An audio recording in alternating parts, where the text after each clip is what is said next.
বৈদেশিক মুদ্রা আয়ের জন্য মিষ্টি আমের উৎপাদন বাড়িয়ে বিদেশে রপ্তানি করতে কৃষি, বাণিজ্য ও পররাষ্ট্র মন্ত্রণালয় একযোগে কাজ করবে।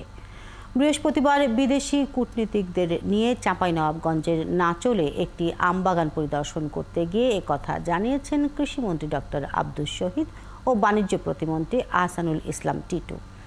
আমবাগান পরিদর্শনের সময় মন্ত্রীদের সাথে ছিলেন Brunei, Australia, Indonesia, Malaysia, Spain, Pakistan, Singapore, Thailand, Bhutan, Vietnam, Sri Lanka সহ 13টি দেশের কূটনীতিক এবং বিশ্ব ব্যাংকের কান্ট্রি ডিরেক্টর, আন্তর্জাতিক কৃষি উন্নয়ন তহবিলের কান্ট্রি ডিরেক্টর ও জাতিসংঘের বিশ্ব খাদ্য কর্মসূচির ডেপুটি কান্ট্রি ডিরেক্টর।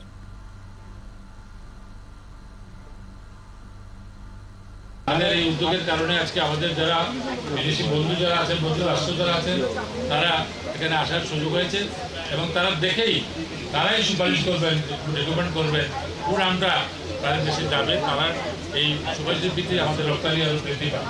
আমাদের কৃষি উৎপাদন যেখানে শেষ হয় সেখান থেকে বাণিজ্যের কাজ শুরু হয়।